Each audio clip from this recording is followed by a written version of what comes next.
ہم اپنے معزز مہمان بابا قوم کے ہاں پہنچے تو انہوں نے باہر نکل کر ویلکم کیا۔ بسم اللہ الرحمن الرحیم۔ ناظرین، پروگرام مہمان میں میں ہوں آپ کا میزبان ایم عالم۔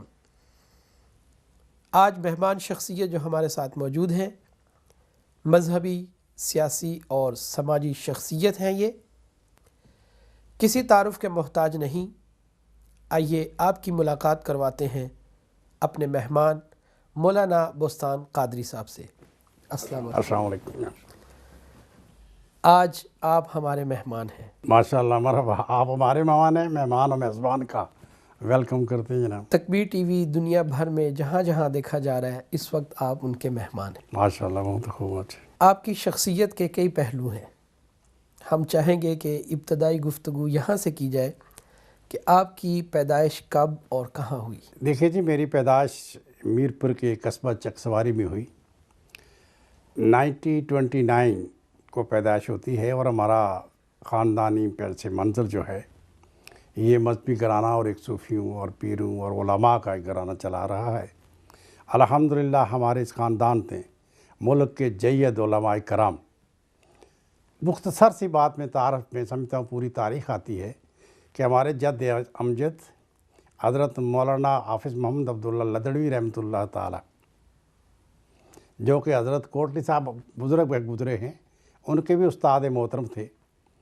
آپ نے مکہ معظمہ میں 8 ماہ کی قلیل مدت میں قرآن مجید حفظ کیا، اور مولانا امداد اللہ مہاجر مکی کے ان تلامذہ میں شامل ہیں جو کہ پہلے دور کے تھے۔ الحمدللہ آپ نے مکہ معظمہ میں رہ کر پوری دینی تعلیم حاصل کی، اور یہ وہ زمانہ تھا جب کہ بر صغیر ہند سے چل کر اور میرپور کی سرزمین سے چل کر مکہ معظمہ پہنچنا، اور پھر وہاں دینی لحاظ سے کام کو انجام دینا کار دارت۔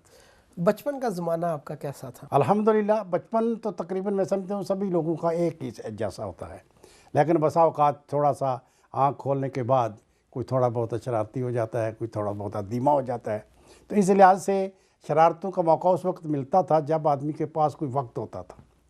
الحمدللہ ہمارا گھریلو خاندانی ماحول اس قسم کا بزی تھا، جس کے لیے اسکول کی تعلیم، مدرسے کی تعلیم، پڑھنے پڑھانے میں اتنا مصروف گزرا ہے کہ میں سمجھتا ہوں کہ اتنا ہمیں شرارتوں کا کوئی موقع نہ مل سکا، جس کی باعث کوئی ایسی قابل ذکر شرارت نہیں کہی جا سکتی۔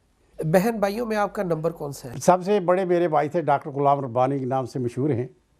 اللہ تعالیٰ ان کو غریق رحمت کرے کہ وہ 1949 میں سب سے پہلے ڈسپینسر تھے جو ڈڈیال آزاد کشمیر میں ہسپتال میں تعینات ہوئے، اور پھر ملٹری میں گئے، اور پھر ملٹری کے بعد یہاں برطانیہ آئے، اور انہیں کی وساطت سے مجھے بھی یہاں آنے کا موقع ملا۔ میرے وہ بڑے بھائی تھے، اور میں 1958 میں برطانیہ آیا، اور اس وقت برطانیہ کی حالت جو تھی بڑی عجیب صورت تھی۔ جنگ عظیم کے بعد پورا ملک جو تھا پریشان کن مایوسی کے عالم میں تھا۔ یہاں کی فیکٹریاں بند ہو چکی تھیں، کارخانے بالکل جواب دے چکے تھے۔ بچپن میں آپ نے ابتدائی تعلیم کہاں سے حاصل کی اور کہاں تک حاصل کی؟ دیکھیے جی، پہلے ابتدائی طور پر جو زمانہ ہمارا گزرا ہے، جیسا کہ میں نے عرض کیا ہے کہ وہاں دور دراز تعلیم کے جو ذرائع وسائل مدارس تھے بڑے ناپید قسم کے پائے جاتے تھے۔ یہ جو اسٹیٹ اسکول ہے، ان کا دور دور تک نشان تک نہیں ملتا تھا۔ ہمارا سسٹم جو تھا گھریلو ماحول میں، یہ مدارس کا ایک ماحول تھا۔ ابتدائی تعلیم میں نے مدارس میں شروع کی، الحمدللہ اللہ تعالیٰ کا بہت حد تک، اور پھر اس کے بعد میں نے میٹرک چکسواری سکول سے، پھر اس کے بعد آگے چل کر ہمارا جو بنیادی طور تھا ایک محور و مرکز تھا، لدڑ شریف اس کو کہتے ہیں۔ لدڑ شریف میں حضرت قبلہ عالم، جیسا کہ میں نے گزارش کی ہے، مولانا حافظ محمد عبداللہ رحمۃ اللہ تعالیٰ، جن کا ایک تاریخی مقام، علمی مقام بہت بلند ہے، بہت بالا ہے، اور اس میں آپ نے مکہ معظمہ میں 8 ماہ کی مدت میں قرآن مجید حفظ کیا، اور مولانا امداد اللہ مہاجر مکی رحمۃ اللہ تعالیٰ جیسے بزرگوں سے انہوں نے تعلیم اور تربیت اور بہت ساری چیزیں وہاں سے سیکھی۔ آپ نے مفتی عبدالحکیم صاحب کے یہ والد محترم تھے۔ پھر آپ نے کہاں تک تعلیم حاصل کی؟ دیکھیے کہ میں نے بنیادی طور پر گاؤں میں مکمل طور تو کہیں نہیں کہا جا سکتا کہ میں نے مکمل دینی تعلیم کی، لیکن اس کے ساتھ مجھے اللہ تعالیٰ نے یہ بخشا کہ جہاں جہاں مجھے موقع ملتا رہا، علماء کرام تھے، مفتی عبدالحکیم صاحب میرے استاد محترم رہے ہیں، اور پھر میں نے جتنا عرصہ ان سے گزارا ہے، باضابطہ طور پر میں یہ نہیں کہہ سکتا کہ میں عالم فاضل ہوا ہوں، لیکن اللہ کے فضل سے جتنی مجھے اللہ نے توفیق دی اس کے ساتھ پھر اس سے فراغت کے ساتھ میں نے مفتی عبدالحکیم صاحب کے دفتر میں ایز اے ڈسٹرکٹ مفتی میں کم و بیش میں 3.5 سال تک ڈسٹرکٹ مفتی صاحب کے انڈر وہاں کام کیا ہے، اور پھر اس کے بعد حکومت کے محکمہ اوقاف میں بھی اسی محکمے کے ساتھ میں نے انشاءاللہ چلتا بڑھتا رہا آگے۔ آپ کے کوئی ایسے شاگرد بھی موجود ہیں جو قابل فخر ہوں یا جو نامور ہوں جن پہ آپ کو فخر ہو؟ دیکھیے جی، میں اتنا کہہ سکتا ہوں کیونکہ 50 برس سے زائد عرصہ ہو گیا مجھے برطانیہ میں۔ ابتدائی دور میں نوجوانی کے عالم میں جب میں یہاں پہنچا تھا تو میں یہ اتنا کہہ سکتا ہوں کہ ہماری سنی ورکروں میں سے سب سے پہلا بندہ ہوں برطانیہ میں جو میں آیا تھا، اور آتے ہی میں نے گھر پر ایک مدرسہ شروع کیا۔ الحمدللہ اس وقت کے میرے سامنے جو اس وقت ہیں کم و بیش 35 نوجوان جو تھے جنہوں نے قرآن مجید مجھ سے پڑھا، اردو کی تعلیم پڑھی۔ اور پھر آپ یہ بھی ایک تاریخی طور پر میں عرض کر دینا چاہتا ہوں، بریڈ فورڈ کی قدیم مسجد ہے جامعہ مسجد ہارورڈ کہتے ہیں، ہارورڈ روڈ، ہارورڈ سٹریٹ میں، اور یہ وہ مسجد تھی جس کے ہمارے چچا جو تھے یہ اس کے بانی ٹرسٹی تھے۔ اور اس زمانے میں جیسا میں نے گزارش کی ہے، یہ وہ زمانہ تھا کہ جب نئے لوگ آئے تھے اور نئے لوگوں کا ایک اپنا رجحان تھا، چاہتے تھے کہ یہاں مسجد ہو، نمازیں پڑھیں، اور مشترکہ طور پر ایک مسجد بنائی گئی جس میں مختلف خیال حضرات اس میں موجود تھے۔ ہمارے چاچا جو تھے وہ بھی اس میں موجود تھے، الحمدللہ انہوں نے بھی کام کیا، اور پھر اس کے ساتھ میں کم و بیش 22 سال تک بریڈ فورڈ میں رہا، اور جمعیت تبلیغ اسلام صاحب تک اپنا 12-13 سال تک مرکزی صدر رہا، چیف آرگنائزر رہا، اور بہت سارے عہدوں پر بھی میں نے ان میں کام کیا۔ مولانا صاحب، آپ کی شخصیت کے کئی پہلو ہیں، کس پہلو پر گفتگو کی جائے کس پر نہ کی جائے خاصا مشکل ہے، لیکن آج جو ہماری گفتگو ہے یہ ذرا روٹین سے ہٹ کر ہے، تو میں پوچھ سکتا ہوں کہ آپ کی شادی کب اور کہاں ہوئی؟ دیکھو جی، جیسا کہ ہمارا سسٹم رواج چلا آ رہا ہے، ہماری شادی اپنے خاندان میں ہوئی ہے، اور پسند بھی کہہ لیں، پسند بھی ساتھ ہی ہے۔ اچھا، یہ پسند کی شادی۔ اچھا، جب آپ کو کبھی غصہ آتا ہے تو آپ کون سی زبان استعمال کرتے ہیں؟ دیکھیے جی، غصے کی کوئی زبان نہیں ہوتی، غصے میں آدمی جو کچھ کہتا ہے، یوں میں کہتے تو نہیں کہتا، بکتا چلا جاتا ہے جو کچھ کہتا ہے۔ اس میں وہ کوئی یہ نہ تو کسی سیغے کا خیال رکھتا ہے، نہ ادب و اداب کا ہوتا ہے۔ ویسے آپ کو غصہ کس بات پہ جو ہے آپ کو غصہ آتا ہے؟ عموماً جن لوگوں کو غصہ آتا ہے یہ اظہار کرتے ہیں، وہ اپنی مادری زبان میں کرتے ہیں۔ نہیں، آپ کو غصہ آتا کس کو؟ آپ کا سوال میں وہی عرض کروں، آپ کا پہلا سوال تھا کس زبان میں غصہ آتا ہے۔ عموماً دنیا میں دیکھا گیا ہے غصہ عموماً یقینی طور پر مادری زبان میں آتا ہے، تو جب اس کا اظہار کرتے ہیں تو مادری زبان میں بھی ہوتا ہے۔ تو غصہ دیکھیے مثلا آدمی کے مزاج کے خلاف کوئی بھی اگر چیز ہو جائے، مثال کے طور پر بار کہنے کے بعد اگر وہ بات ہوتی ہے تو اس کو غصہ آتا ہے۔ غصہ تو ایک فطرتی بات ہے، اس پہ کنٹرول کرنا۔ کھانے میں آپ کیا پسند کرتے ہیں؟ دیکھیے جی، کھانا عموماً مولویوں کو آپ کو پتہ ہی ہے، مولویوں کی غذا ہے، ختم درود کے ساتھ ساتھ حلوہ وغیرہ جو کھاتے ہیں لوگ، لیکن عموماً جو ہماری کھاد خوراک ہے سبزی اور کریلے، اور پھر اس کے بعد پالک وغیرہ جو ہے اس کو بھی استعمال کرتے ہیں زیادہ تر طور پر۔ اور سویٹ ڈش میں آپ نے حلوہ بتا دیا ہے۔ آپ کھانے گھر کے پسند کرتے ہیں یا باہر کے؟ نہیں، وہ کوشش کرتے ہیں گھر کے کھانے ہی بہتر رہتے ہیں اور اچھے رہتے ہیں۔ کون سا قاری ایسا ہے، نعت خوان ایسا ہے یا قوال ایسا ہے جس سے آپ متاثر ہیں اور آپ اس کو بڑے شوق اور ذوق کے ساتھ سنتے ہیں؟ دیکھیے جی، فتح علی خان صاحب اچھے خاصے معروف بھی گزرے ہیں، بڑا اچھا بھی سلسلہ رہا ہے۔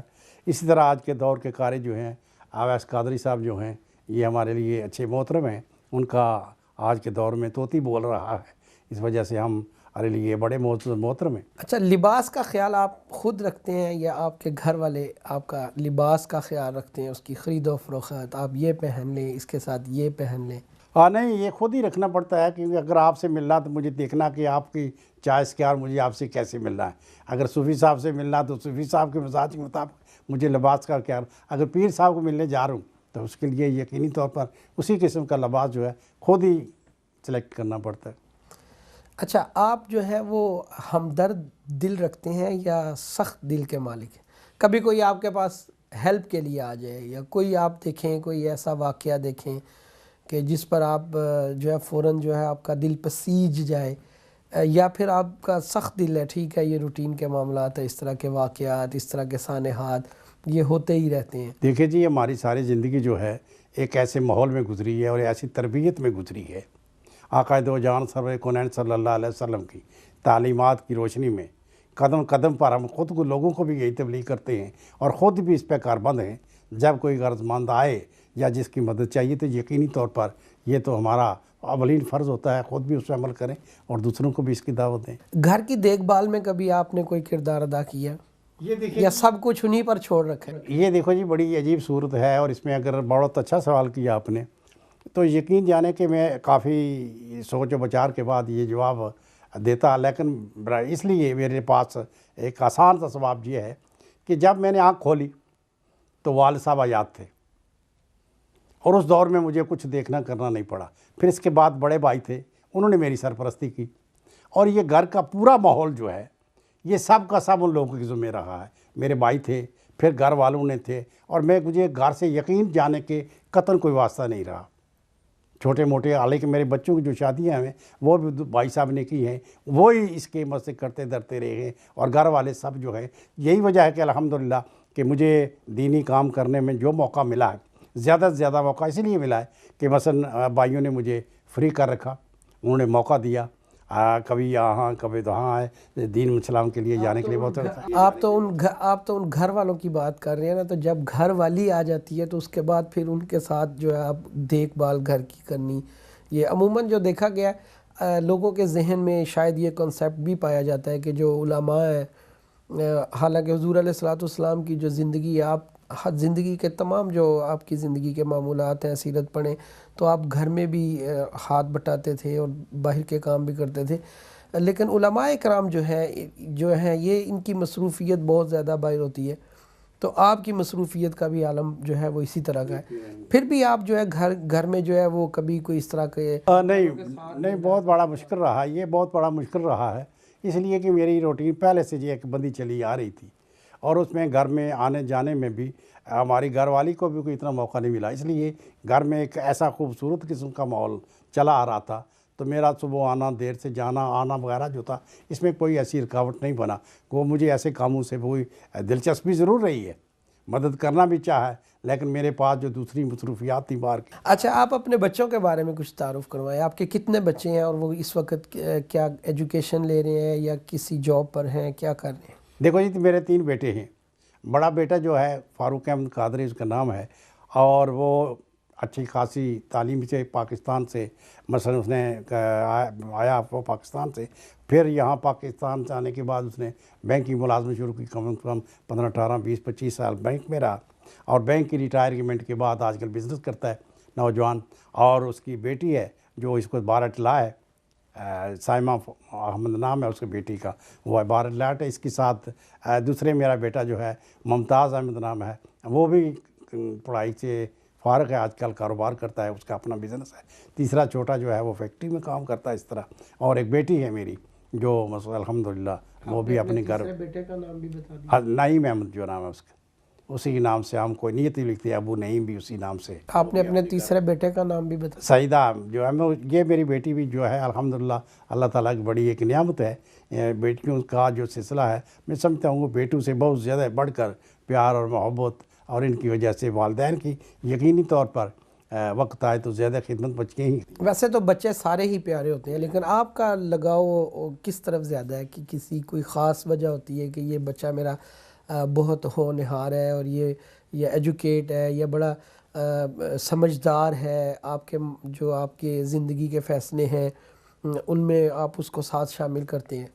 دیکھیں جی، بچے تو سارے ہی ایسے ہیں، مثلا میرا ایک پوتا ہے احمد قادری بوستان القادری، اور اچھے خاصا ڈیبیٹر بھی ہے الحمدللہ، کہیں ٹی وی پہ وہ پروگرام بھی کرتا ہے اور ریڈیو پر بھی اس کا اچھا خاصا پروگرام ہوتا ہے، اور بڑا شائنی قسم ہے۔ یہ میرے دوسرے بیٹے کا بیٹا ہے ممتاز احمد کا، یہ بیٹا احمد نام ہے اس کا، الحمدللہ تعالیٰ اس کو زندگی دے، بہت ہی ہوشیار ہے اس میں کرنے کے بعد۔ بچے سارے ہی اپنا اپنا ان کا مقام ہے، فطرتاً جو بچے ہیں، بڑا ہے اس کا ایک اپنا مقام ہوتا ہے، چھوٹے اور خاص طور چھوٹے کا ایک سلسلہ ہوتا ہے. یقینی طور پر کچھ بچے محسوس کرتے ہیں، لیکن والدین کے قریب میں سمجھتا ہوں تقریباً سبھی جو ہے وہ برابری ہوتے ہیں. پہلی بار جب آپ حج یا عمرہ کے لیے تشریف لے گئے تو آپ کے کیا جذبات تھے؟ دیکھیں جی 1969 میں نے پہلا حج کیا، 1969 میں، اور وہاں اس وقت آج جو چہل پہل وہاں نظر آتی ہے، آج کل جو وہاں سہولتیں نظر آتی ہیں یہ نہیں تھی. بجلی، پانی، اور پھر خاص طور پر ہم نے یہ دیکھا کہ منی میں اتنی مشکلات تھیں کہ تمبو کے سامنے آپ کے ریت کی ڈھیر لگے ہوئے ہوتے تھے. اور اگر آج سے 30 35 40 سال کا اگر دور دیکھیں آپ تو وہاں یہ درخت اور یہ سبزیجات جو ہے آج نظر آ رہے ہیں منی میں، یا جو حکومت نے کیا ہے بہت اچھا کیا، لیکن اس زمانے میں یہ چیزیں نہیں تھیں. وہ پورا کا چٹیل میدان تھا، پورے کا سہولیات دے دی گئی ہیں، پورا چٹیل میدان تھا اس میں. جتنی سہولیات آج تو بہت سہولیات دے دی گئی ہیں، لیکن جب کعبہ شریف پر پہلی نظر پڑے یا سرکار کے گنبد پر، جالیوں پر، تو اس وقت جذبات کیا تھے؟ دیکھیے میں چلتا ہوں کہ آدمی اس وقت ہر شے بھول جاتا ہے. اس کو اپنی زندگی کی اگر کوئی بہترین خواہش، بہترین تمنا رہتی ہے یا ہوتی ہے، اس کو یہی سمجھتا ہے کہ اللہ تعالیٰ نے مجھے یہ سعادت بخشی ہے اور یہ میرے لیے کتنا ایک عظیم موقع ہے. یو کے میں پہلی بار کب آئے؟ میں 1958 میں آیا جناب. پھر آپ یو کے میں آنے کے بعد آپ کی زندگی کے شب و روز کیسے گزرے؟ جیسے میں عرض کرتا ہوں، پہلے بنیادی طور پر کام شروع کیا، سٹارٹ کیا. پھر اس کے بعد میرے بھائی دوسرے پہلے آئے تھے، وہ کاروبار کرتے تھے، بزنس کرتے تھے، اور پھر میں ان کے ساتھ بزنس میں شراکت کی، اور میں پھر ساری زندگی بزنس میں گزاری تاکہ وقت ریٹائرمنٹ تک سارا سلسلہ جتنا تھا. بریڈ فورڈ میں کم و بیش 22 سال برس رہا ہوں بریڈ فورڈ میں، اور جمعیت تبلیغ الاسلام اور ورلڈ اسلامی مشن کے ان بانی حضرات میں خادم تھا، جس میں الحمدللہ اس میں علامہ شاہ احمد روحانی صاحب، مولانا نیازی صاحب، پھر استشار رف اللہ قادری صاحب اور دوسرے حضرات جو آئے اس وقت، یہ یقینی طور پر میری خدمات اس میں شامل ہیں الحمدللہ. آپ کی مذہبی شخصیت کا تو تعارف کافی سارا آپ نے بھی گفتگو کی. سیاست میں کب آپ آئے؟ یہ شوق آپ کو کیسے ہوا؟ دیکھیے جی میں عرض کرتا ہوں کہ سیاست فراغت اتنی تھی کہ کوئی اور کام نہیں تھا تو، یا آپ کا شوق تھا، یا کوئی جذبہ ایسا تھا کہ آپ؟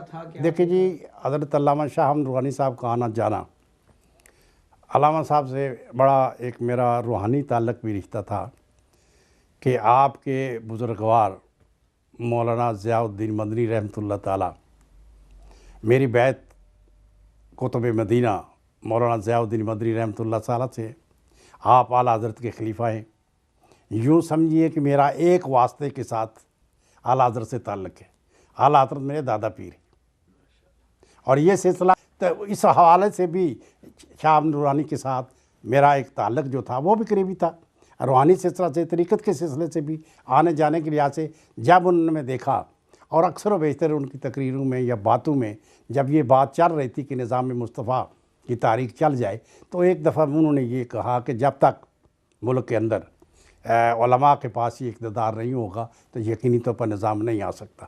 پھر قریب سے جب دیکھا، یقینی طور اصلاح معاشرہ کے لیے، تطہیر سوسائٹی کے لیے، گرد و پیش کے ماحول کو ٹھیک رکھنے کے لیے اگر کوئی اچھا آدمی آگے آئے گا تو یقینی طور پر ملک میں بہتری آ سکتی ہے، اور نظام میں بہتری آ سکتی ہے، اور جتنی یہ کرپشن اور کرپٹ قسم میں معاشرہ ہے اس کو یقینی درست کیا جا سکتا ہے. تو آپ نے سیاست میں آپ اس طرح آئے تو ایک آپ کی زندگی کا ایک بہت بڑا حصہ ہے جس میں آپ نے سیاست کی، اور آپ نے سیاسی کاموں کے ساتھ سماجی کام بھی کیے، لیکن آپ نے کسی سیٹ کے لیے الیکشن وغیرہ نہیں لڑا. اصل دیکھو جی میرا میجارٹی زیادہ اکثر جو ہے برطانیہ میں گزرا. الحمدللہ کہ سیاسی لیڈران نے مجھے بہت پذیرائی کی، تمام جتنے بھی لیڈر تھے، اور میری سب سے جان پہچان ہے الحمدللہ. کے بعد میرے ہم عمر کے ہیں لوگ حضرات آ رہے ہیں، اور بعض دوسرے ملنے جلوس سے بھی اس طرح رکھا ہے. ہر دور میں انہوں نے مجھے بڑی پذیرائی کی، جتنے بھی لیڈر گزرے ہیں. کہ آج خورشید صاحب یہاں آئے تو انہوں نے مجھے مذہبی بورڈ کا لبریشن لیگ کے تھے وہ سربراہ، انہوں نے مجھے چیئرمین مقرر کیا. پھر اس کے بعد یہ سلسلہ چلتا گیا. وزیر اعظم جناب ممتاز راٹھور صاحب، انہوں نے مجھے مذہبی امور کا مشیر ایڈوائزر مقرر کیا. اور پھر باضابطہ طور پر بیرسٹر سلطان محمود چودھری صاحب نے مجھے ایک نوٹیفیکیشن کے ذریعے مذہبی امور کا اوورسی کے لیے ایڈوائزر مقرر کیا.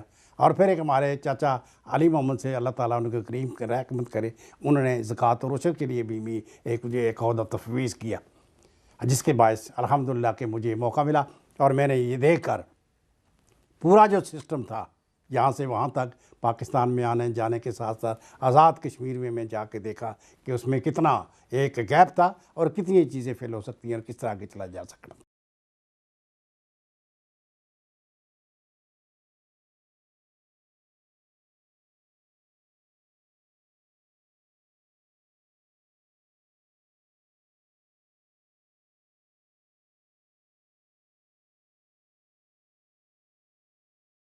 آپ تو ایک کامیاب سیاستدان ہیں کہ آپ نے الیکشن لڑے بغیر جس سے جو ملا آپ نے وہ حاصل کیا۔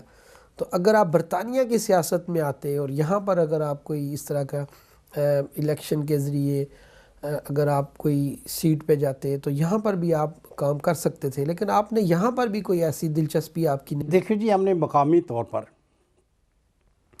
لیبر کو زیادہ سپورٹ کیا ہے، ہمارے حضرات نے بھی اس کو سپورٹ کیا ہے اور ہم نے بھی اس کو سپورٹ کیا ہے۔ اس میں یہ دیکھتے تھے کہ قدرے اس کی پالیسی جو ہے بہتر ہے اور یقینی طور پر ہم نے اس پہ کام کیا تھوڑا سا۔ زندگی کے کارنامہ ہائے نمایاں جو ہیں آپ کے، اس کے بارے میں کچھ آپ بتائیں۔ الحمدللہ میں اتنا کہہ سکتا ہوں، میری زندگی اتنی نمایاں ہے اعظم من الشمس، کیونکہ میں نے ساری زندگی اسی کام پہ وقف کی، ہر پہلو پہ۔ جیسا کہ آپ نے پہلے سیاست نکتہ چھیڑا تھا، 90 میں یہاں سے 28 ٹن کپڑے پارچات اکٹھے کیے اور 4 لاکھ روپیہ اکٹھا کیا۔ 4 لاکھ پاؤنڈ 4 لاکھ پاؤنڈ نہیں، روپیہ 4 لاکھ روپیہ۔ اور پھر جا کے ہم نے وہاں وزیر اعظم جناب ممتاز راٹھور صاحب کو، ہمارا ایک پورا وفد یہاں سے گیا کشمیر فوم کے نام سے، اور وہاں جا کے ہم نے اپنے ہاتھوں سے وہ سارا پیسہ جو تھا ان کو دیا وزیر اعظم صاحب کو، اور پھر جو کپڑے تھے وہاں تقسیم کیے۔ اور اس کے بعد متواتر ہم کنٹریبیوٹ کرتے رہے اس سلسلے میں، مہاجرین کی آباد کاری کے سلسلے میں، مہاجرین کی جتنی بھی خدمت ہو سکی یہاں سے اول آخر جو بھی ہوگا سامنے میں کیا ہے۔ اس سے آگے چل کر جب بھی وہاں سے کوئی ڈیمانڈ آئی تو یقینی طور پر مثلا زلزلے کے معاملہ میں بھی ہم نے اچھا خاصا اس میں بھی ایک کام کیا۔ تو آگے چل کر جو ہمارے سامنے مشکلات درپیش آئی، جب بھی پاکستان پہ برا وقت آیا، مشکلات حالات وقت آئے، تو ہم نے یہاں سے فنڈز چندہ اکٹھا کر کے پاکستان کے لیے بھی مدد کی۔ اس میں یقینی طور پر یہ ہمارا ایک فرض بھی بنتا تھا اور اولین ہمارے کام میں ایک حصہ بھی تھا۔ زندگی جو آپ نے گزاری، اس میں کن کن شخصیات سے آپ کی ملاقات ہوئی جن کا آپ ذکر کرنا یہاں پسند کریں گے؟ دیکھیے جی، میں عرض کر رہا ہوں، اس میں 2 چیزیں ہیں۔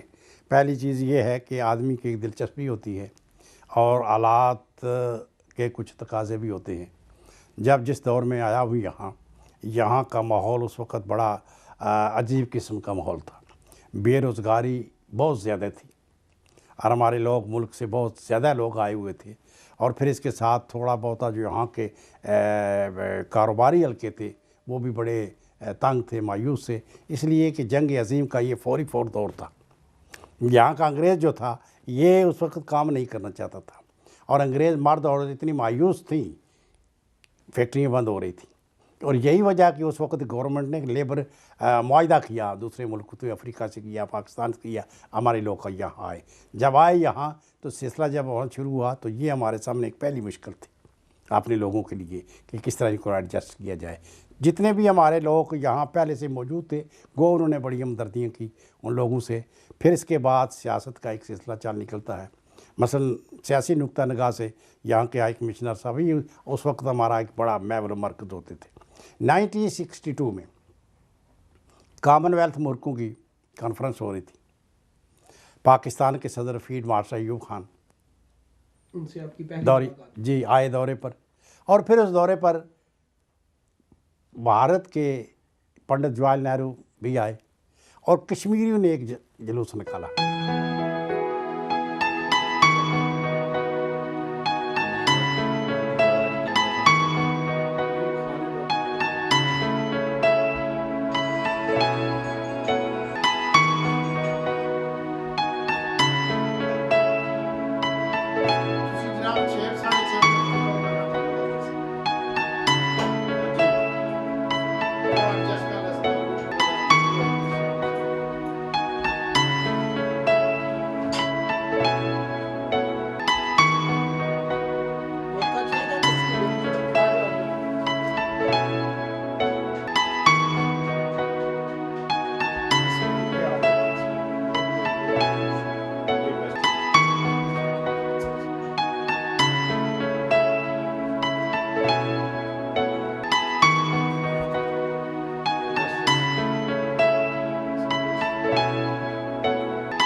تو نہرو صاحب سے بھی آپ کی ملاقات وہ اس وقت ہم نے انہیں خلاف جلوس نکالا تھا، تو پھر جب ان کے لیے ہم نے ان کا استقبال کیا تھا جنرل صاحب کا، صدر پاکستان کا، انہوں نے پھر آ کے واپس ہوٹل سے ہم سب کو انہوں نے جوابی استقبالیہ کلمات سے بھی انہوں نے کہا، ویلکم کیا. تو اس لیے میں سمجھتا ہوں کہ 1962 کے بعد یہ سلسلہ شروع ہو جاتا ہے. اور سلسلہ شروع ہوتے کے ساتھ ساتھ جو جیسے بھی حالات واقعات آئے، مثلا ایک وقت ایسا تھا کہ یہاں پی این اے کا بڑا دور ہوتا ہے، جو کہ جناب مرحوم ذوالفقار علی بھٹو کے خلاف تاریخ چلتی ہے. مفتی محمود صاحب دورہ کرتے، علماء کی جو تحریک جو مشترکہ قسم کے ایسے معاملات تھے اس وقت، تو مفتی محمود صاحب نے دورہ کیا. تو اس وقت میں پی این اے کا یہاں برطانیہ میں صدر تھا، اور ان کے ساتھ میں نے دورہ کیا. میرے پاس ان کے فوٹوگراف بھی موجود ہیں، آپ بھی میرے پاس تحریریں موجود ہیں. اسی طرح وقتاً فوقتاً جو بھی آتے رہے، اور خاص طور پر مجھے ملنے کا موقع جو ملا اپنے وزیر اعظم جناب محمد خان جنوجو صاحب سے، ان سے بھی ملاقات ہوئی، ہمارا وفد بھی ملا ان سے. پھر جناب میاں محمد نواز صاحب سے، شریف صاحب سے بھی ملاقات ہے، چرخ حاصل ہوا. تو اس طرح جو حضرات آتے گئے جاتے گئے، انہیں کے مثلا پچھلے جو ہمارے گزرے ہیں وزیر اعظم جناب شوکت عزیز صاحب، ان میں سے کئی ملاقاتیں ہوئی کشمیر کے معاملے میں، کیونکہ میں کشمیر کوآرڈینیٹنگ کمیٹی ہے، کشمیر رابطہ کمیٹی ہے، جو تمام جماعتوں کی ایک بڑی نمائندہ تنظیم ہے، میں اس کا صدر ہوں. اس حوالے سے اس زمانے میں ہم نے ایز اے صدر اور اس میں جناب وزیر اعظم صاحب سے ملاقات کی، جناب شوکت عزیز صاحب سے. تو یوں اس طرح تقریباً کم و بیش آنے والے حضرات سے جانے والے حضرات سے ملاقاتیں ہوتی رہی ہیں. محترمہ بینظیر بھٹو سے بھی آپ کی ملاقات؟ یہ تھی ان سے تو میری 2-3 ملاقاتیں ہوئی. میں نے اپنی کتاب بھی ان کو پیش کی، اور کتاب کے ساتھ جب نام کیا قادری، تو پھر ان میں قادری پہ ایک تھوڑی سی بڑی خوشگوار قسم کی گفتگو بھی کی. یہ قادری ہوتے کیا ہیں، کون ہے یہ قادری کے متعلق کیا ہے؟ تو میں بھی قادری ہوں. تو رات میں یہ کہ میں نے طاہر القادری صاحب سے اچھا خاصا ان سے سلسلہ کیا ہے، تو اس لیے یہ فقیر لوگ ہوتے ہیں قادری. اس قسم کی بڑی خوبصورت گفتگو. یو کے کی سرزمین کے جو مقامی لیڈران ہیں، ان میں سے آپ کی کس کس سے ملاقات ہوئی؟ دیکھو جی، ٹونی بلیئر صاحب سے بھی، گورڈن براؤن سے بھی ہوئی ہے، اور جتنے بھی مثلا جیک سٹرا سے بھی ہیں. ان کے پاس میرے فوٹوگراف ہیں، ان کے ساتھ انٹرویو ہیں اچھے خاصے، اور اس کے دور کے بھی، کہ ان کے اول و آخر آنا جانا ان میں رہا ہے جب بھی سلسلہ ہوا ہے. تقریر کے ساتھ ساتھ آپ نے تحریر پر بھی بہت کام کیا. اپنی کتابوں کے بارے میں کچھ تعارف کروائیے. دیکھیے، میں عرض کرتا ہوں کہ یہ میرا بنیادی مشغلہ تھا الحمدللہ. پھر خاص طور پر مجھے ابتدا سے لے کر آخر تک ان احباب سے مل بیٹھنے کا موقع ملا جو علمی ادبی شخصیات تھیں، جس نے میرے اس شوق کو بہت بڑھایا. اور میں اکثر و بیشتر اخبارات میں تھوڑا بہت لکھتا بھی رہتا ہوں اس میں حوالے سے. تو اس لیے مثلا 2-3 چیزیں ایسی ہیں جو کہ ہمارے سامنے صبح و شام میں اس بات پہ آمادہ کرتی ہیں کہ نئی نسل کے لیے ہمیں کچھ کرنا چاہیے، اور اس کا یہی ذریعہ ہے کہ ہم لکھ پڑھ کے اپنے سامنے لائے جائیں. اس لیے بہت سارے لوگوں نے اس پہ کام کیا ہے. تو میں نے بھی ابتدائی طور پر اپنی 3-4 کوششیں ایسی کی ہیں، الحمدللہ بہت حد تک کامیاب ہیں. اس وقت میری کم بیش 10 کتابیں جو ہیں مختلف حوالہ جات سے، وہ سب کی سب ہے تو مذہبی نقطہ نگاہ سے، مذہبی حوالہ سے ہیں. مثلا جو مسائل ہمارے آتے ہیں اس میں بعض چھوٹی موٹی نئی چیزیں بھی اس میں ہم نے داخل کی ہیں. تو باقی زیادہ مواد جو ہے وہ مذہبی نقطہ نگاہ سے اس میں آتا ہے.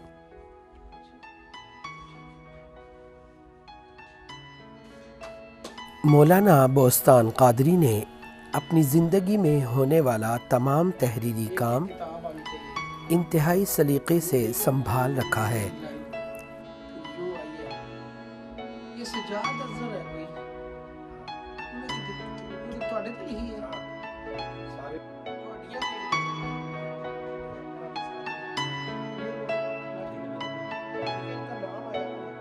جس میں ایک پوری تاریخ رقم ہے۔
آپ کا تعلق کشمیر کی سرزمین سے رہا، آپ نے سیاست بھی کی، مذہب میں بھی آپ کا بڑا ایک نام ہے، تو جو مسئلہ کشمیر ہے اس کے بارے میں آپ کچھ گفتگو کریں۔ وہ یہ کہ اس کشمیر کی اس تحریک کو جو ہے وہ یہ مذہبی تحریک ہے یا یہ قومی تحریک ہے آزادی کی، اس میں ایک بہت بڑا جو ہے وہ فرق بتلایا جاتا ہے کہ یہ مذہبی تحریک نہیں بلکہ یہ ایک آزادی کی قومی تحریک ہے۔ آپ اس کے بارے میں کیا کہتے ہیں؟ دیکھیے جی، پہلی بات یہ ہے کہ جہاں جتنے لوگوں کا جتنے خیال ہوتے ہیں اتنی باتیں ہوتی ہیں، لیکن اگر اسلامی نقطہ نگاہ سے، دینی نقطہ نگاہ سے، سوشلائز نقطہ نگاہ سے جس میں بھی دیکھیں تو فیصلہ آٹومیٹکلی ہو جاتا ہے۔ پاکستان کے اندر پاکستان بنا تو مسلمانوں کی اکثریت و میجارٹی کے طور پر مسلمانوں کو ملک مل کے ان کو اس وقت آزاد کشمیر کے اندر جتنے میں سارے کے سارے 100% جو ہیں یہ مسلمان ہیں۔ اسی طرح تھوڑے سے آگے چلے جائیں مقبوضہ کشمیر میں میجارٹی بلکہ بہت زیادہ ہے مسلمان ہیں۔ اب سوال یہ پیدا ہوتا ہے کہ ان کو حق دیا جائے کہ اس حق میں وہ ووٹ استعمال کریں اور پھر ان کو ملک آزاد ہو جائے تو وہ یقینی طور پر جو بھی چاہیں وہ کریں۔ آپ کا آزادی سے مراد خود مختار جتنے میں دیکھو، پہلے اول بات یہ ہے کہ اس موقع پہ نہ تو خود مختاری کا کہا جا سکتا ہے نہ ہی کسی علاقے کا کہا جا سکتا ہے، صرف یہ مطالبہ ہے کہ ان کو حق دیا جائے ووٹ کا۔ آپ کو بہت سارے القابات سے نوازا گیا، سلطان اہل سنت، خادم اسلام، ترجمان اہل سنت، یہ القابات آپ کو کہاں سے ملے؟ دیکھیے جی، صاحبان بصیرت علم عمر کے جتنے بھی ہمارے بزرگ گزرے ہیں موجود ہیں، ان میں سے حضرت مولانا عبد الوہاب صدیقی، اللہ تعالیٰ ان کو غری کی رحمت کرے، ان سے بڑا سفر کیا ہم نے ان کا بڑے دور کے ساتھ۔ انہوں نے جب دیکھا تو انہوں نے مجھے خادم اسلام کا لقب دیا۔ پھر اس کے بعد جناب پروفیسر ڈاکٹر طاہر القادری صاحب، ان سے یہ وہ دور ہے جب آپ نے لندن میں کانفرنس کی، اور اس وقت اس زمانے میں ہم نے ان کے ساتھ تعاون کیا اور اس کو کامیاب کرنے سے کے ساتھ ساتھ آخری وقت آج دن تک ہم ان کے ساتھ رہے الحمدللہ، اس لیے کہ ان کا بڑا پاکیزہ مشن ہے، ہر کوئی اس کو جانتا بھی ہے، دیکھتا بھی ہے۔ تو انہوں نے مجھے سلطان اہل سنت سے اپنے دوستوں میں بیٹھے بٹھائے جناب یہ دیا۔ اسی طرح پیر علاؤ الدین صدیقی، اللہ تعالیٰ ان کو صحت سلامتی رکھے، اور انہوں نے مجھے اپنے یونیورسٹی کی جانب سے اسلامک اکیڈمک ایوارڈ دیا، جو کہ میرے لیے بڑا ایک خوبصورت تحفہ تھا۔ آپ کو بہت سارے ایوارڈ ملے۔ اور اسی طرح جماعت اسلامی کے جناب قاضی حسین اعظم صاحب نے کشمیر کانفرنس ہوتی ہے مظفر آباد میں، اور انہوں نے وہاں مجھے ایوارڈ دیا اس پورے بڑے اجتماع میں۔ یہ میں اس لیے بڑی خوشی سے کر رہا ہوں، اپنے کو ہر کوئی دیتا ہے کسی نہ کسی حوالہ سے۔ جماعت اسلامی کے قاضی حسین احمد کا مجھے ایوارڈ دینا، پہلی تو بات یہ ہے کہ میرے کام کا اعتراف، دوسرا ان کی دیدہ دلیری اور حق گوئی کو یہ تعریف کرنا بھی میں سمجھتا ہوں کہ بہت سی ہے، لیکن میں سمجھتا ہوں بہت تھوڑے لوگ جو کسی دوسرے کو کسی نے دیا ہو، اور انہوں نے دیا۔ اسی طرح مجھے لندن سے اسلام چینل والوں نے، محمد علی نے وہاں ایک کانفرنس کی، اور اس موقع پہ 70,000 بندے وہاں موجود تھے، اور انہوں نے اسلام چینل والوں نے مجھے لائف اچیومنٹ ایوارڈ دیا، جیسا کہ میں آپ کو وہ دکھا رہا تھا اس سے پہلے، لائف اچیومنٹ ایوارڈ دیا۔ تو اسی حوالہ سے بہت ساری چیزیں، مثلا جماعت اہل سنت کی کانفرنس کے موقع پر ہمارے بزرگ جناب پیر سید شبیر حسین شاہ گیلانی، انہوں نے جماعت اہل سنت کی پلیٹ فارم سے مجھے امام احمد رضا ایوارڈ دیا۔ تو یوں میں سمجھتا ہوں بھی اور بھی بہت سارے ہیں جس میں مثلا گنوائے جا سکتے ہیں، جو احباب نے ہماری سرپرستی کی یا ہمیں موقع دیا اس میں الحمدللہ بہت حد تک۔ تو اس لیے یہ ایک ایسی چیز ہے کہ جس کو کچھ نہیں کہا جا سکتا۔ آپ نے اتنی بھرپور زندگی گزاری، کوئی ایسی خواہش جو ابھی تک پوری نہیں ہوئی؟ رب کائنات کا لکھ شکر ہے جناب، صرف ایک خواہش ہے کہ رب کائنات آقا دو جان سرور کونین صلی اللہ علیہ وسلم وسیلہ سے آخری زندگی میں کلمہ نصیب ہو، اور دنیا میں بہتری کرنے کے ساتھ تھا نبی پاک کا ساتھ ہو، اور اپنی چھوٹی موٹی جتنی کوتاہی ہیں ان کو اللہ کی بارگاہ میں پیش کرتے ہیں۔ میں سمجھتا ہوں کہ دنیاوی طور پر قطعاً کوئی ایسی خواہش میری، اللہ جانتا ہے، کوئی نہیں ہے۔ دینی لحاظ سے بھی میں سمجھتا ہوں کہ جہاں تک ہو سکا میں نے الحمدللہ کیا۔ اس وقت کم و بیش میں نے ایک پروجیکٹ شروع کر رکھا ہے چک سواری میں، جو کم و بیش 1 کروڑ روپے کا ہے وہ پروجیکٹ، اور اس میں مسجد ہے، مدرسہ ہے، اور باقی سلسلہ ہے، اور میں اپنی طرف سے اس کو انشاءاللہ تعالی تعمیری مراحل طے کر رہی ہے بلڈنگ، تو اس میں انشاءاللہ ایک اچھا خاصا مسئلہ ہے۔ تو میں سمجھتا ہوں کہ کوئی بھی ایسی میری خواہش نہیں اس وقت۔ آپ نے زندگی کا ایک عرصہ گزارا UK کی سرزمین پر، یہاں کے بسنے والوں کے لیے کیا میسیج دینا چاہتے ہیں؟ اپنی اولاد کو دین اسلام کی طرف مائل کرنا، راغب کرنا، ان کی تربیت کرنا ہمارے اولین فرض میں سے شامل ہے۔ یہ حالات کے ساتھ اگر والدین نے، کمیونٹی نے اس طرح توجہ نہ دی تو ہم دیکھتے ہیں یہ اسپین ہے ہمارے سامنے، 800 سال تک مسلمانوں نے حکومت کی، آج وہاں کوئی بچہ تک نہیں مل رہا، اس لیے کہ ان لوگوں نے اپنی اولادوں کی تربیت صحیح نہیں کی۔ اگر یہی حال یہاں ہوا تو پھر اس کا انجام دیکھ لیں۔ تو میں یہی عرض کروں گا کہ ہمیں چاہیے، کوشش کرنی چاہیے کہ اپنی اولادوں کو دین اسلام کی طرف زیادہ سے زیادہ ان کو راغب کریں۔ یہ بھی کہا جا سکتا ہے کہ اگر مثلا یہاں کے لوگ، ہمارے نوجوان کوشش کریں، ایک وقت ایسا آ سکتا ہے اگر امریکہ کا ایک اعلیٰ آدمی صدر بن سکتا ہے تو یقین برطانیہ کا بھی ایک مسلمان وزیر اعظم بن سکتا ہے۔ اتنی میجارٹی یہاں لوگ موجود ہیں، کہتے ہیں کہ کام کرنے کی ضرورت ہے۔ ایم عالم صاحب، آپ کا، آپ کے رفقائے کار کا، آپ کی ٹیم کا انتہائی ممنون ہوں کہ آپ نے تکبیر ٹی وی کے پلیٹ فارم سے ایک عظیم کارنامہ سر انجام دیا ہے۔ برق رفتار ترقی کے اور میڈیا نے آج دنیا کو ورطہ حیرت میں ڈال دیا ہے۔ جبکہ علامہ اقبال نے بھی کہا تھا اور باقی دوسرے دانشور حضرات نے بھی کہا تھا کہ ایک وقت آ رہا ہے کہ جب انسان ستاروں پہ کمندیں ڈال رہا ہے، اور آج جس تیزی سے یہ آگے بڑھ رہے ہیں معاملات، اور میں سمجھتا ہوں کہ تکبیر جو ہے اپنی نوجوان نسل کے لیے ایک عظیم کارنامہ سر انجام دے گی انشاءاللہ۔ تکبیر کے اراکین اور معاونین جنہوں نے اس کو ایجاد کیا ہے، جنہوں نے اس کو تیار کیا ہے، جنہوں نے اس کے فاؤنڈ کیا ہے، جو اس کے بانی اور حیا کے لیے کام کر رہے ہیں، ہم ان کے لیے دعا کرتے ہیں، اور ہم پورا امید ہے کہ ہمارے ساتھی جتنے بھی اس سے تعلق رکھتے ہیں وہ یقینی طور پر تکبیر کی معاملت کے لیے، سرپرستی کے لیے آگے بڑھیں گے۔ اس لیے بھی کہ آج کی ضرورت جو ہے ہماری بڑھتی جا رہی ہے، خاص کر نوجوان نسل کے لیے۔ اور پھر میں تکبیر کے کارپردازوں سے بھی گزارش کروں گا کہ آج کا میڈیا جو ہے یہ ایک بڑی طاقتور شے ہے، اور اس میں بہت ساری ایسی چیزیں جو ہے، شک نہیں کہ اخبارات بھی ہیں، لیکن اخبار کی کل کی بات جو ہے آج میڈیا کی زبان سے جب نکلتی ہے تو یقینی طور پر یہ تکبیر جو ہے برطانیہ نہیں پوری دنیا میں کئی سینکڑوں ملکوں میں یہ جب جائے گا تو یقینی طور پر ہماری ترجمانی ہوگی، اور ہم امید کرتے ہیں کہ اس کے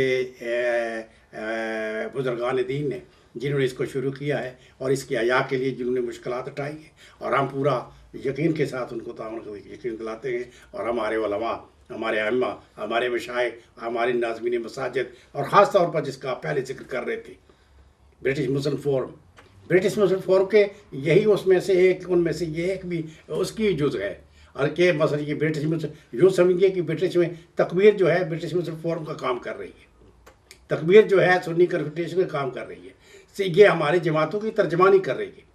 جب ہماری جماعتوں کی ترجمانی کر رہی ہے تو انشاءاللہ تعالیٰ ایک وقت آئے گا کہ تکبیر جو ہے اپنا ایک فریضہ ادا کرے گی، اور یہ ہماری جماعتیں جو ہیں، میں یقینی طور پر برٹش مسلم فورم کی طرف سے، سنی کنفیڈریشن کی جانب سے، علماء اور مشائخ کی جانب سے آپ کو اور آپ کے بزرگوں کو اور بانیان حضرات کو سلام کا پیش کرتا ہوں، اور عقیدت سے پھر گزارش کروں گا کہ جہاں تک اس کی ضروریات ہے انشاءاللہ تعالیٰ اللہ پوری کرے گا، ہمارے دوست و احباب معاونت کریں گے، اور آپ بھی جو ہے ہمارے احباب کے نوجوانوں کی دینی ضروریات جو ہے اس کو پورا کریں گے۔ اللہ تعالیٰ آپ کو مزید توفیق رفیق عطا فرمائے، اللہ تعالیٰ سے۔ اس کے ساتھ ہی یہ میری یہ کتاب ہے، اس کا نام ہے حیات بوستاں کے گل ہے رنگا رنگ، ٹھیک ہے۔ اور اس میں بہت سارے بزرگوں کے حوالات زندگی ہیں، اور خاص کر حضرت قبلہ عالم کوٹلی والے حضرت بڑی سرکار کی جو ہے حیات ان کے متعلق ہے، اور اچھی خاصی میں نے یہ آج سے کم از کم 3-4 سال کی پہلے کی بات ہے جب حیات سے،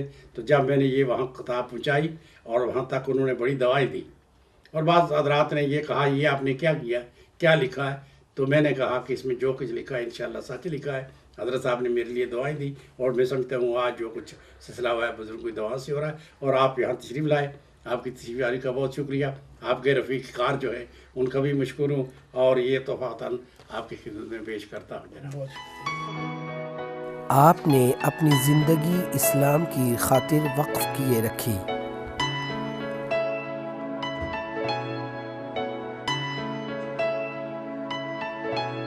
آج بھی آپ اپنے معمولات کے مطابق بچوں کی تعلیم و تربیت کا خاص خیال رکھے ہوئے ہیں۔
زبانی بھی لگ زبانی ٹھیک اس پر زبانی یاسین الرحمن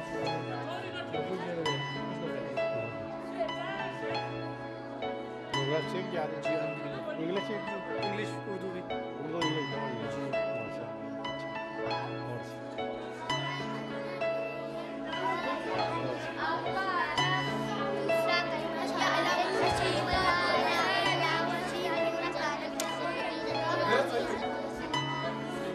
ہمارے پاس کچھ بچے ہیں جو 2-3 بارے پڑھے ہیں اور اس کے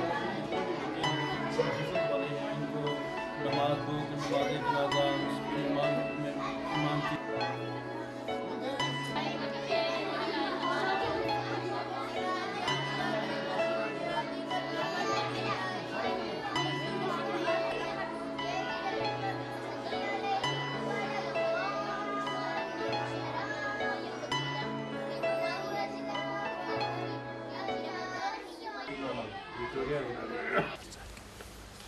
اللہ اکبر اللہ اکبر سمع اللہ لمن حمدہ اللہ اکبر ورحمۃ اللہ السلام علیکم ورحمۃ اللہ ربنا وتعالیت یا ذا الجلال والاکرام ارحمنا یا مولانا برحمتک یا ارحم آپ کی زندگی کے کئی پہلو ہیں، آپ کی شخصیت پر اس چھوٹی سی نشست میں پوری گفتگو تو نہیں ہو سکتی، کافی ساری تشنگی ابھی باقی ہے، لیکن آپ نے ہمیں ٹائم دیا، آپ کا بہت شکریہ۔ بہت شکریہ جناب، جزاک اللہ جی، ماشاء اللہ، اللہ تعالیٰ آپ کو خوش رکھے۔